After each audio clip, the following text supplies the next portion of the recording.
When you manage procurement for multiple facilities, every order matters. But when it's for a hospital system, they matter even more. Grainger gets it and knows there's no time for managing multiple suppliers and no room for shipping delays.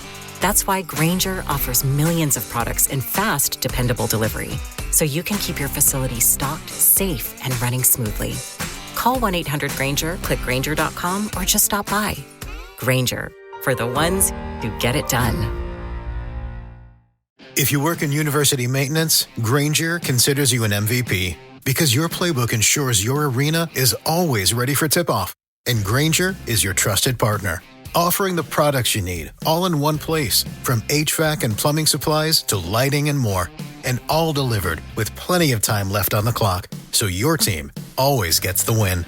Call 1-800-GRAINGER, visit Grainger.com, or just stop by. Grainger, for the ones who get it done.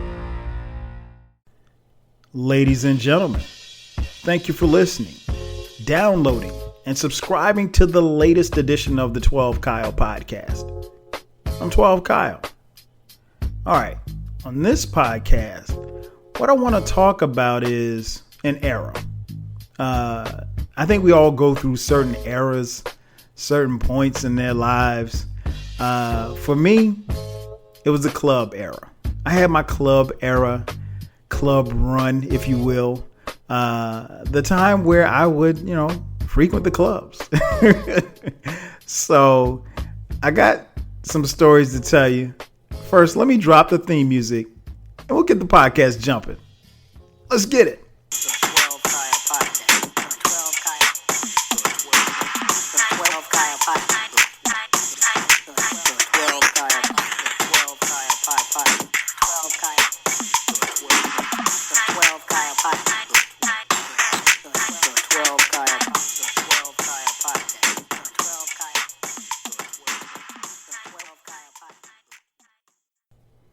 As I mentioned at the top, man, we're talking about you can find me in the club.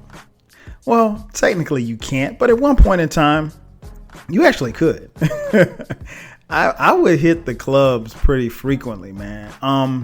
And I think like my club era probably went from college up until probably about, so I'm talking like maybe from like 90, I say like 92 up until like maybe 2005-ish, somewhere around there.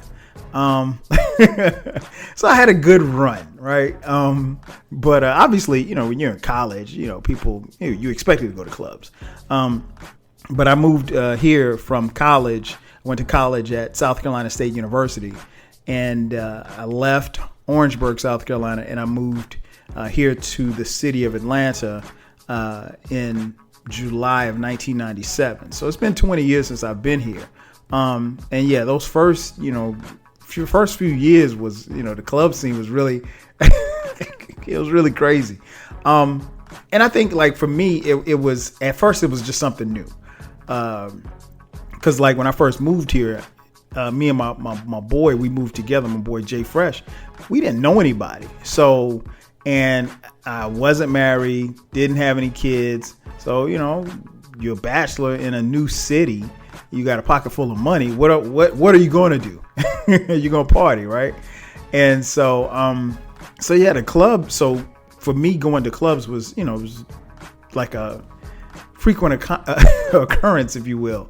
And I just remember like I said, being single and not having any kids, you would do it so frequent. Like perfect example. Like again, Jay Fresh, my roommate, Fresh would come to the crib. It's a Tuesday night. Yo, man, this party going on at such and such and such. All right, let's go. I mean, like there was no hesitation. There was no, oh man, I got to write this blog post, or hey, I got to, got this presentation at work tomorrow. Nah, it was screw all that, man. We hit the club, and so like. We went out so frequent because we were trying to familiarize ourselves with the city. And Atlanta was, a booming city, at least to us it was at that particular time in 1997. So, so we had to do that. So, it would be nothing for me to go out Monday night, Tuesday night, Wednesday, Thursday, Friday, Saturday. Sunday nights were usually the only nights that we didn't go out. And then sometimes Jay Fresh would go out Sunday nights. I'd be like, nah, I'm chilling. And, I was so much younger, so you're not as tired, and recovery ain't the same. You don't have to spend all day. And then, and I've said this before on previous podcasts, like I'm not much of a drinker. So me going to the clubs was never about me going to get drunk, because that doesn't happen. But it would just be about the mood, the atmosphere, and the vibe of the club. That's what I really, really enjoyed. I really enjoyed the music, really enjoyed the vibe of the clubs that I was going to. So yeah, man. So it was, the club, I hit it pretty hard to say the least. Nonetheless, fast forward, beyond that time, got married, had a kid. Had a kid, got married, had another kid, had another kid, had another kid. So anyway, my wife and I, we have 4 kids. We have 4 kids because we don't want 5, right?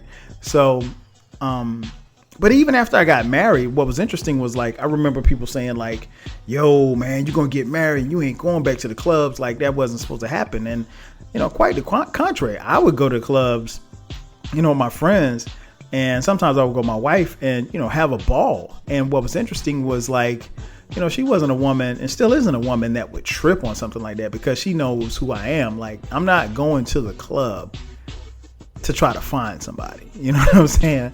I'm not going to the club to try to holler at somebody. Although I will say this much. One thing that I did learn, and I learned very quickly, was that just because you're married and you're in the club, doesn't mean that women won't hit on you, because they do. I learned that very quickly. I mean, like, you're talking to a woman, you're standing by the bar or whatever. Next thing you know, first thing she does is look down at your left hand. Yeah, you know what time it is. So anyway, like I said, so that never, I mean, that didn't stop women from hitting on it, but you know how to play that kind of stuff. Nonetheless, so even after I got married, I still would, I wouldn't go as frequent. Once I settled down per se, no, I would not, it wouldn't be a everyday thing like I was when I was living with Jay Fresh. But I would still go to clubs, probably, I'd say maybe twice a month, and so, so I would always go with the same crew. It would either be Jay Fresh or, my boy Steve or Clark or whomever. I never was into going to clubs with like different people who I didn't know, or going to clubs to meet other friends or anything like that. That generally didn't work for me. I like to go with my friends and my crew. So, you know who you're with. You ain't got to worry about nothing. You know that you're not. I know that the crew that I ran with weren't a bunch of hotheads, so it wasn't like something was gonna pop off and we were gonna have to start fighting or something like that, because I roll with cats who didn't get down like that. Nonetheless, man, clubs were really, really interesting, to say the least. I remember the first time that I went to a club with my wife. She was my girl at the time. She was still in school in South Carolina. She came down and we went to Club 112, where the players dwell. So we went to 112, and it was weird because we had gone to parties together, but we had never gone to a club together. So this was our first, like, quote unquote official, going to a club, and it just felt weird. I don't know why, and to this day I can't really tell you why it felt, because again, it wasn't like I was in there trying to holler at anybody. It wasn't like she was trying to holler at anybody, but we came to the club together and we left the club together. And, we had a good time, but it just felt weird having her there. I don't know why. Nonetheless, that was the first time. And then obviously, we would do that more and more as the time goes on. But 112 was, really, really popping back then. So was Club SO here in the city of Atlanta. And so, I got a chance to, at that particular time, I was, and still am, a huge hip hop fan, and Atlanta had, in the in the late 90s, early 2000s, had a really, really buzzing underground hip hop scene. So a lot of times I would go to these underground hip hop clubs just to hear underground acts, or I would go hear battles and stuff like that. So I was really, really entranced in that. My friends at the time called me, a backpack rap fan. I love those backpack rappers, which is true. But I love all kind of rappers. But at that particular time, man, the backpack rap was dope, and they had a really, really dope scene here in Atlanta. I really can't speak too much to the hip hop scene of Atlanta right now because I have no clue as to what these fools are talking about. But that's another story for another day. Nonetheless, so the clubs were really, that was my draw to the clubs. So I would go to clubs, hang out, and just have a good time.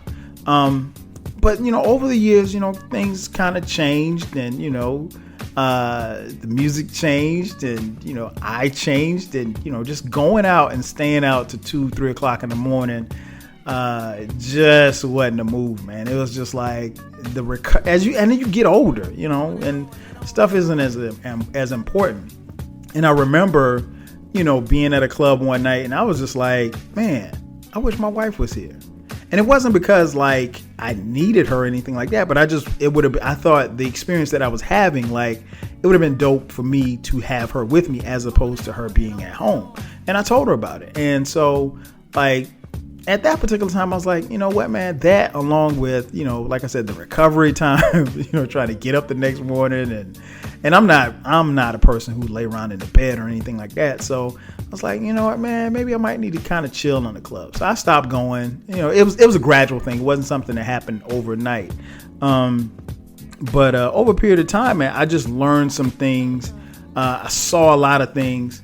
And it's just some things you just can't do in a club.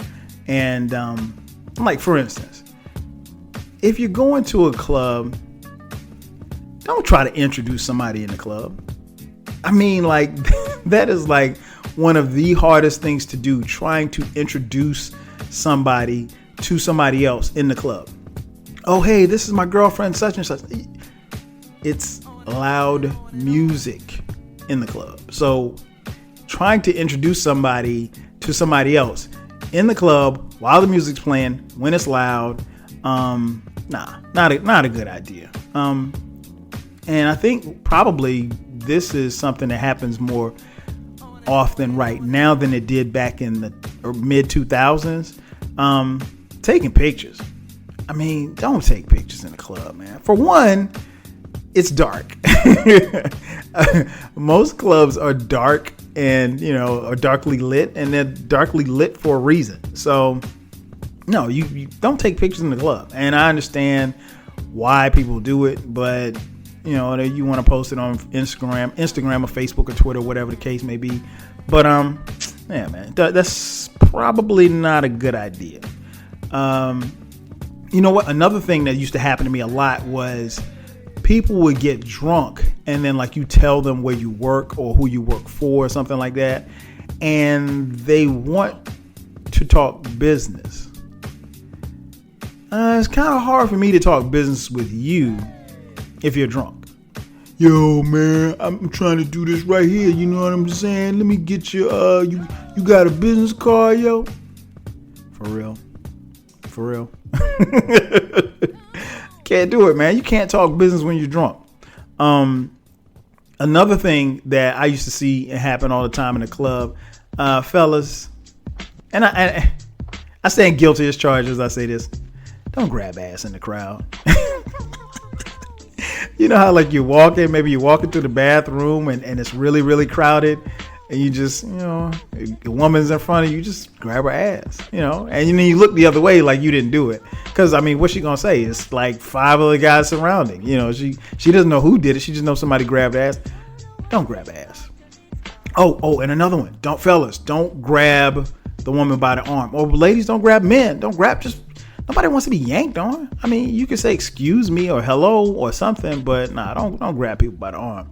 And another thing that kind of turned me off of the clubs over a period of time was the music started to change. And like for me, when I go to clubs, especially back then, I want to dance. And I really Because my thing is, if I paid I paid $20 to get in, I paid another $15 for parking. These high ass drinks. I'm probably dropping about $100. Just on GP. If I buy a round or two for the crew. So $100, $150 could go pretty quickly in a club. So, and I'm not even talking about trying to go to some VIP section to get bottles. I ain't doing that shit. But nonetheless, so yeah, man. So over a period of time, like I want to dance. So I'm strictly going to the club and I want to dance. I want to have a good time. So I want to hear good music. I want to hear, throw on that old school hip hop. Of course, anybody knows me knows that's gonna get me on the floor. I'm gonna do the WAP. I want to have a good time. Throw on some Eric B for president. Whatever the case may be. I want to have a good time. I want to dance. I want to, play that 90s set, play those 80s, whatever. Play reggae. I'm cool with reggae. I've kind of, I didn't like reggae when I got to college. I'll be honest. I couldn't stand reggae music, but I've acquired a taste for reggae. I'll dance to reggae. When you play the Cupid Shuffle or the Electric Slide or the Wobble, I'm getting the hell off the dance floor, right? I can't. I can't. I'm not with the line dances, man. Y'all can have that. Never been a fan. Probably won't ever be a fan of your black line dances. Another thing too that I just thought of. Speaking of dancing, I've often seen in the clubs, the phenomenon of women dancing with each other. Can somebody please explain this to me? Because I thought the premise was to go to the club to dance with men. Now if that's how you get down, it's different. But I ain't talking about you. I'm talking about the people who, you got 5 women and they're in a circle and they're just dancing with each other. But when a guy comes up and starts dancing near or behind them, they try to clown the dude. Not cool at all. So please, somebody, hit me up. You can drop a comment on SoundCloud or Stitcher, or you can shoot me a tweet at 12Kyle, the number 12KYLE. Please explain, ladies. Please explain why you dance in a circle and don't dance with other men. So yeah, I didn't understand that phenomenon over a period of time, and then really, to be honest, as far as the dancing aspect of it, over a period of time, the DJs really got to be whack, and a lot of the music that started to get played, I couldn't rock out to it. I mean, like, especially like here in Atlanta, where the music scene changed. It seemed like it changed relatively quickly, but I think it was a gradual thing. When the clubs that I was going to started playing more of the local rappers, and there were, that snap rap and all of that other stuff, the dope boy stuff.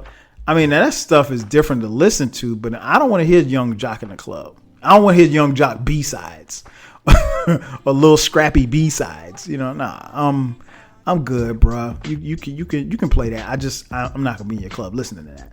So the whack DJs and the whack songs really kind of drove me away from the club. Now when I get out, I will say this much: there's some songs that I want to hear. You throw on, let's say, Lil Jon. You throw some Lil Jon, I might A-Town stomp with you. Actually, I probably will A-Town stomp with you. Shout out to my boy Clark. We stomped the whole in Club Dragonfly one night doing A-Town stomp. But that's another story for another day. But yeah, so, I want to hear certain songs. I want to hear a certain vibe. Like, again, it goes back to the vibe of the club. That was one of the reasons why I liked going to clubs, because I enjoyed the vibe in that particular club that I was going to. When it got to the point where the vibe changed, I realized that it really, really wasn't for me. Another thing, that I think about when I think about being in the club, one of the funniest moments is, here's a bit of advice to everybody listening. Don't fall asleep in the club. I know that's easier said than done. You had a hard day's work, you're drinking, of course you're tired. you might want to fall asleep. Case in point, I remember one time, me and my man Jay Fresh, we went to this club called Club Esso. It's no longer around. Anyway, so we're here, it's downtown Atlanta. So Fresh didn't like that. Okay, they had 3 different levels, and on the main level was, they were playing hip hop. I think at the upper level they were playing like salsa or something like that. And then downstairs in the basement, they were playing reggae, right? So Fresh was like, man, I'm going downstairs. He didn't like the set that the DJ was playing as far as hip hop. So he goes downstairs, right? And he's like, I'm gonna be sitting on this couch. So he's sitting on this couch.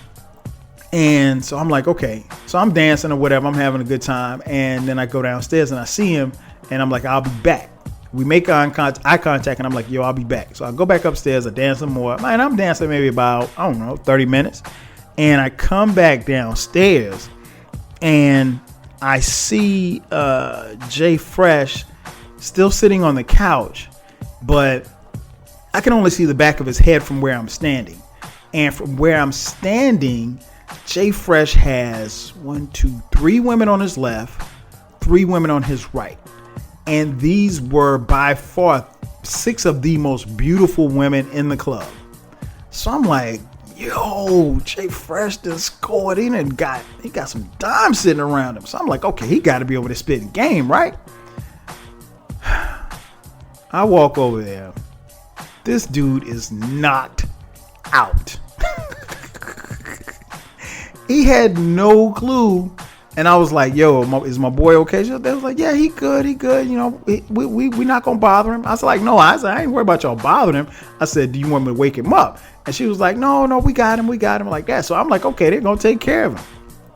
And so maybe about 10 minutes pass by and Jay Fresh comes upstairs or whatever like that. He's like, yo, you ready to bounce? I'm like, yeah, we can bounce. And I was like, so what's up with those women? He's like, what women? I was like, the women that were sitting around you. Would you believe that he had no clue that that these beautiful women were sitting around him? And not only that, but when he woke up, they left him sitting there. Right. So of course he was mad that, he missed out on hollering at some dimes. So yeah, don't fall asleep in the club. That, you don't want to do that. Another PSA for the fellas about being in the club. And one thing that I could not do now, I'm a moderate drinker. I'm not a heavy drinker or anything like that. I did go through my phase where I like drinking martinis, and I still like a good martini. But fellas, you can't order martinis in the club. You just can't, because they're going to give it to you in a martini glass, and a guy drinking out of a martini glass does not look cool. Period. Ladies, you don't understand, and I know that you're sitting there, you're listening, and you're like, what is he talking about? I'm telling you facts. Guys cannot order martinis from a bar. Now, if you're at a bar in a club, if you're at home or you're at a house set or you're at some little cool out spot, that's different. But in a club, nah, man, can't do it. You cannot order a martini unless somehow you can convince the bartender to put the martini in a beer mug. Not gonna happen. It's not gonna happen. And another thing, before I forget about it, bathroom attendants. I don't understand the purpose of a bathroom attendant. I mean, like, if I'm 30 years old, I know how to get to the bathroom. I know how to use the bathroom without using the bathroom on myself.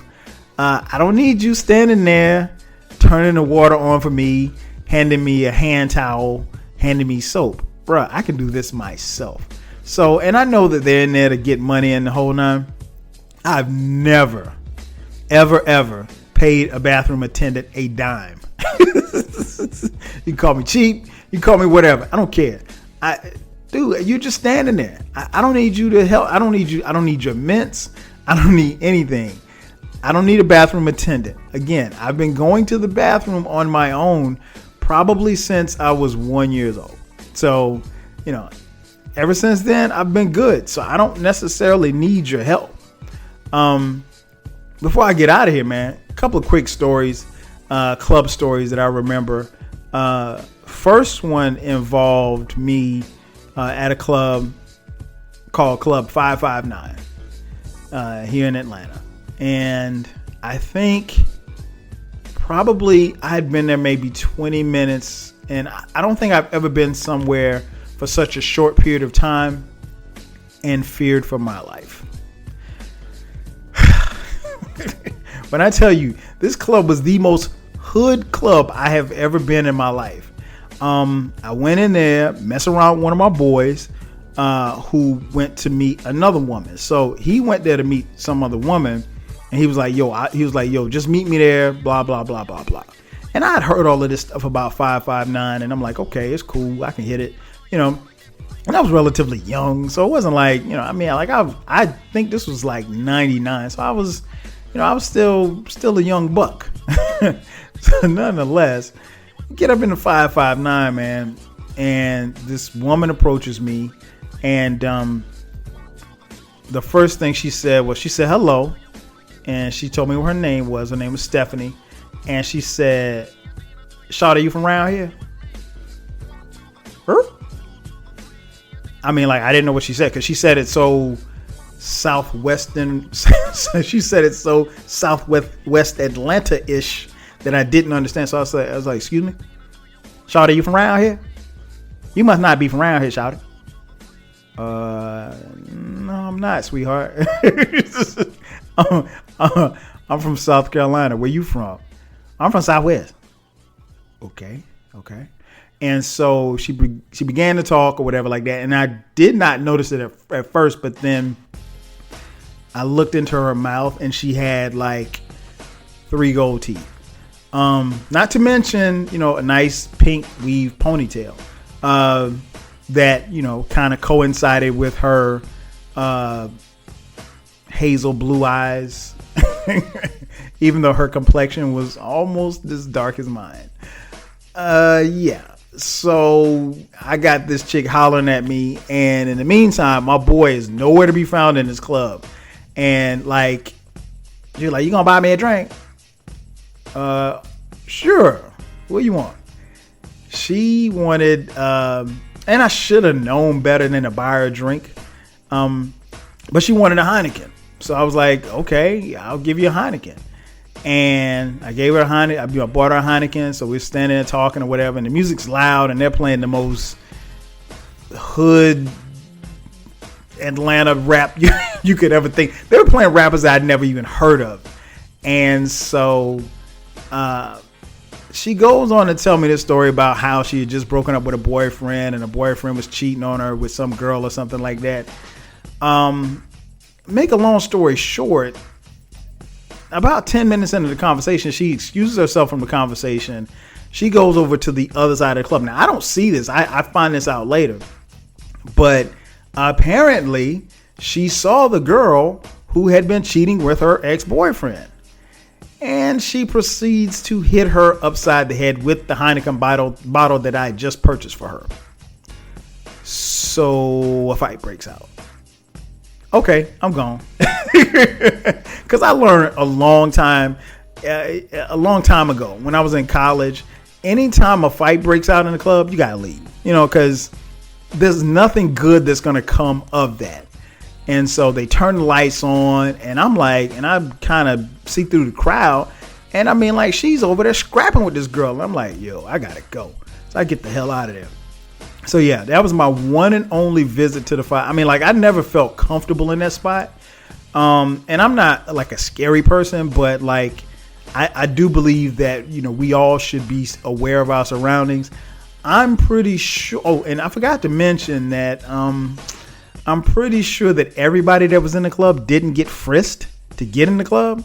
So I was pretty sure there was some guns in the club. Nah, bro. You start fighting, I'm good. So that was one story. And the other club story that will never be not funny to me.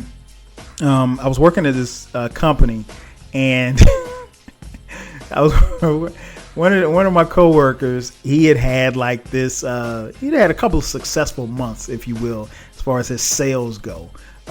In fact, I think like on 3 consecutive months, he got $20,000. So the month of May, June, and July, he got $60,000, right?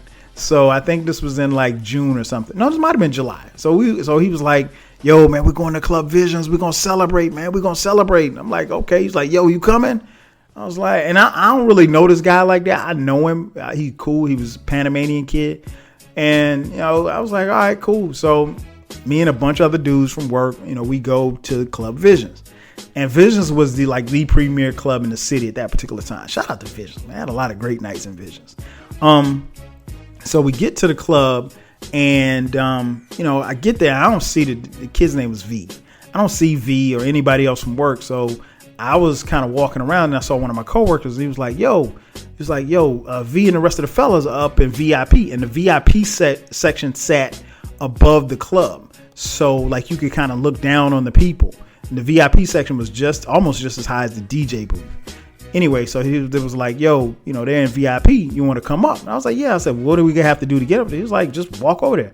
So we walked over. Security guard let us in. So we went up to the VIP section. So now, keep in mind, in all these years of going to the club, I had never been in the VIP section. It wasn't no big deal. I mean, you know, I don't care one way or the other. But I'd never been in the VIP section. So I get in the section, and V has this huge section of the VIP, and there's like 3 tables, and on the tables, every kind of wine, champagne, liquor that you could think of, juice, anything that you wanted was right there. And so V was like, yo, man, drink up. We're going to have a ball. He's got this Spanish accent. We're going to have a ball, man. We're going to have a ball party tonight on me. Okay. You know, if you're giving away free liquor, I mean, like, who's going to turn down free liquor? Definitely not me, right? So anyway, make a long story short, we're about, 13 deep up in VIP. And I remember I looked out of the corner of my eye and I remember seeing Robert Ory, who's playing with the Spurs at the time. And like Robert Ory's up there and he's by himself and he's looking over at us like, yo, who are these dudes? Like, cause, you know, we probably maybe about 15 deep. We were 15 deep. But the dudes from work started kind of getting kind of wild. And the wildest one was V. Now, again, he had already paid for all his liquor. And I'm doing the math in my head between the champagne and everything. It's probably about $3,000 worth of liquor on the table already. But this is V. V's got it. You know what I'm saying? He just is checked $20,000 that day. We just gotten paid that day too. So, you know, I guess, you know, he felt good about it. Nonetheless, so V started, you know, of course, women are up there with us and everything. So V starts dancing with this girl. And V is getting a little frisky, if you will. So V is like rubbing all on her chest, you know, trying to stick his hand down her pants. And she's not stopping him because she's enjoying the vibe because the music was crazy. I mean, like, we were having a great time. But the security guard walks over and like, look, man, you can't be groping her like that. And V was like, okay. But by this time, and I got to the club maybe an hour later than everybody else. By this time, V was like blitzed. Like, he was slizzard for real. Right? So this goes on maybe about another 10, 15 minutes. And V's back up on the chick again. He's like grinding on her and just it wasn't the fact he was grinding on her, but it was the fact he was rubbing all over her. And like, people were watching, and like, there were people on the dance floor that could look up in the VIP and could see him. So like, security guard walks over and he grabs V and pulls him away from the girl. He's like, look, man, I told you once, you can't keep doing this. He's like, you do this again, I'm gonna have to throw you out. And so V is like, all right, man, all right. So I guess, man, 5 minutes go by and V's like, I guess he gets at it again. So this time he's trying to, like, she had a thong on and he's like pulling on the thong and, you know, smacking on the ass, and he's like digging in her pants. And security guard, he grabs V and he lifts him up like from the back of his jacket and his pants and proceeds to walk him to the back door, and he got thrown out of the club. And if you want to see how he looked when he got thrown out of the club. Remember how Uncle Phil used to throw Jazzy Jeff out of the house on the Fresh Prince of Bel-Air show? It was just like that. And V gets thrown out of the club. Now, meanwhile, we've got $3,000 worth of liquor still here. Just because V got kicked out doesn't mean that the liquor can't get consumed, right? So we proceeded to laugh at V, which was hilarious because I thought it was funny. Now, maybe I'm not right for laughing because I was laughing and then drinking up his liquor, but I thought it was hilarious, man. I mean, he warned him 3 times. Oh, and by the way, before I forget, what kind of set it off was when he was grinding on the girl and rubbing on her, and the security guard came over. V said, "Fuck you." That was the last thing he said before the security guard threw him out. So, me and the fellas, man, we consumed the rest of the drinks for the rest of the night. And it was dope. It was one of the best times I had. And I will say this much. That night, I drank more than I've ever drank before in life. And I got behind the wheel of a car that I shouldn't have. And fortunately for me, I made it home safely. But I vowed to never drink like that and drive again. Because I was cognizant of how I was doing it. Because what I did was when I left the club, I called Jay Fresh. By this time, Jay Fresh is living in LA. And, it was probably about 3 o'clock in the morning here. So it was 12 there. He was still at the crib. And I talked to him all the way home. So I was fine as far as driving. But looking back on it now, I was if I had gotten pulled over, I would have definitely gotten a DUI. And it scared me because I'm like, yo, you should never drive like that intoxicated, anywhere. So anyway, make a long story short, I drive and I get into my subdivision. And when I get into my subdivision, I decide to get off the phone with Jay Fresh. And I drive past my house. I drive past my house, down the street, into the cul-de-sac, and then I parked the car in the cul-de-sac. And I went to sleep for maybe about 10 minutes. And then I woke up and I'm like, where the hell am I? And so then I drive my driveway, park the car, go home. And this particular weekend, I think my wife and the kids are going out of town. So I was home by myself. And I came in the house, man. I had like some linen pants on. My linen pants and these were dope linen pants. My linen pants were stained. They had like some red, I don't know what red. Maybe I had red wine. Maybe I think I had spilled on me or something. But I had this big ass red stain on the knee. I thought I cut myself. Nonetheless, ended up crashing. Didn't wash. Didn't take a shower. Nothing. Just funky, dirty. And had a ball. So yeah, man, you used to could find me in the club. Nowadays, if I do go out, it'll be me and the wife or me and the crew, and it'll just be a lounge. I don't do all the loud music. I'm just somewhere kicking on some cool out shit. If I can go hit the dance floor, do my 2-step, and then go home, I'm good. I can do that. Clubs, not so much. So can't find me in any more clubs.